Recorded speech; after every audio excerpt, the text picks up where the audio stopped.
अस्सलामुअलैकुम वरहमतुल्लाहि वबरकातुहू। My YouTube family, कैसे हैं आप सब? ठीक है, मैं ठीक हूँ अल्हम्दुलिल्लाह। तो आज मैं बना रही हूँ हलवा। तो यह है निशास्ते का हलवा। यह है निशास्ता, जो कि निशास्ता वो होता है जो गंदम में से निकाला जाता है, गंदम का गूदा निकाला जाता है, उसको खुश्क करके उसका निशास्ता बनता है। तो ये निशास्ता है, इसका हम हलवा बनाएंगे। तो मैंने ये डाल लिया कढ़ाई के अंदर, और इसके अंदर जो है वो मैंने घी डाला है, चूल्हा मैंने जला लिया है। तो और मज़ीद हम घी इसमें डालेंगे। तो फिर इस घी के अंदर ही मैं इसको अच्छी तरीके से बुनाई कर लूँगी घी डाल के। तो इसको मैं आहिस्ता हीट पे मैं इस तरह भूनती रहूँगी। तो ये भुनता रहेगा फिर जब तक इसकी खुशबू आ जाएगी। तो ये हो गया। और ये है, मैंने गुड़ का शीरा बना के रख लिया है। तो चीनी मैं आज इसमें ऐड नहीं डाल रही, मैं गुड़ का बना रही हूँ। तो इसमें मैंने ये गुड़ का शीरा बना लिया है पानी डाल के। और ये है मेरे पास दूध, जो कि मैं इसके अंदर ऐड करूँगी। और ये किशमिश है, ये मैंने साफ़ करके धो के भिगो दी है, तो सॉफ़्ट हो गई है। और ये मेरे पास मैंने पिस्ता काट के रख लिया है बारीक, और बारीक मैंने जो है वो बादाम काट के रख लिए हैं। तो ये मेरे पास इलायची के बीज हैं। ये मैंने सब्ज़ इलायची को जो है वो छिलका उतार के तो इसको बारीक बना के पाउडर रख दिया है। तो ये मेरे पास मिल्क पाउडर है, ये भी मैं थोड़ा सा ऐड करूँगी।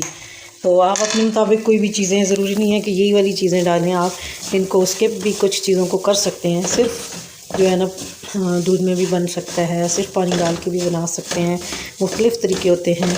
लेकिन मेरे पास ये ड्राई फ्रूट सब कुछ मौजूद था, तो मैंने फिर वो सब कर लिए हैं, तो मैं उस तरह बना लूँगी। अब मैं इसको अच्छे तरीके से इसकी बुनाई कर लेती हूँ।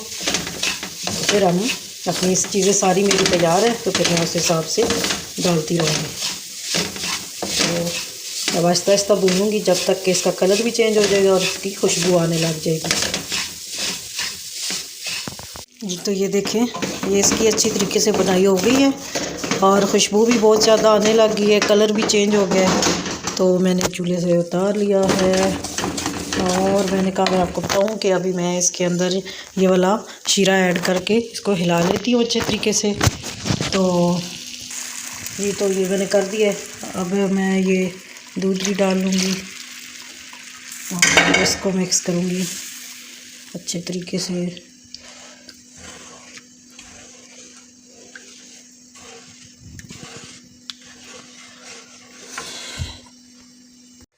तो ये देखिए कंडीशन, और ये मैंने इलायची का पाउडर डाल दिया, और ये है किशमिश, ये अब हम डाल देंगे।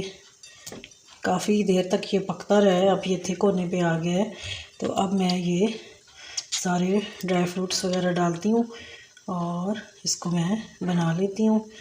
तो ये हो गए, और जो है ये वाले भी थोड़े थोड़े मैं ऐड कर दूँगी, और कुछ मैं जो है वो बचा लूँगी ऊपर से डालने के लिए।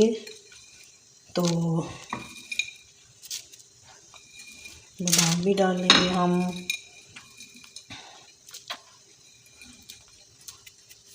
तो और मैंने कहा था कि मेरे पास ड्राई मिल्क पाउडर है, जो कि मैं वो भी डाल लूँगी थोड़ा सा, ताकि और मज़ीद अच्छा टेस्ट आए। अब मैं इसको अच्छी तरीके से थोड़ी देर और बना लूँगी, फिर मैं फ़ाइनल लुक आपको दिखाऊँगी। आप इस तरह इतना लिक्विड भी छोड़ सकते हैं, जैसे आपको अच्छा लगता है आप उस तरह इसको बना सकते हैं। मैं इसको और मज़ीद बना लेती हूँ, तो फिर मैं फ़ाइनल लुक दिखाती हूँ आपको जी। तो ये देखिए, मेरा निशास्ते का हलवा तैयार हो गया है, बहुत टेस्टी बना है और जल्दी बन जाता है। आप भी बनाइएगा, आपको ज़रूर पसंद आएगा, और मुझे बताइएगा कि आपको कैसा लगा मेरा ये हलवा। तो इसकी फ़ाइनल लुक, तो मेरे चैनल को लाइक करें, शेयर करें, सब्सक्राइब करें फ्रेंड्स और फैमिली में, और मुझे बताइएगा कि आपको मेरी ये रेसिपी कैसी लगी। निशास्ते का हलवा आपको कैसा लगा? ये बहुत फ़ायदेमंद होता है, ये दर्दों के लिए बहुत अच्छा होता है, कमज़ोरी के लिए बहुत अच्छा होता है, दिमाग को तेज़ करता है। तो इसमें देसी घी का भी मैंने इस्तेमाल किया हुआ है, तो ये बहुत फ़ायदेमंद है। सर्दियों के लिए बहुत ख़ास सौगात है, आप ज़रूर बनाइएगा, आपको इससे बहुत फ़ायदा मिलेगा। अपने बड़ों को, बच्चों को दें, तो ये बहुत अच्छी चीज़ है। तो अब मैं आपसे इजाज़त चाहती हूँ। अल्लाह हाफिज़, फ़ी अमानिल्लाह।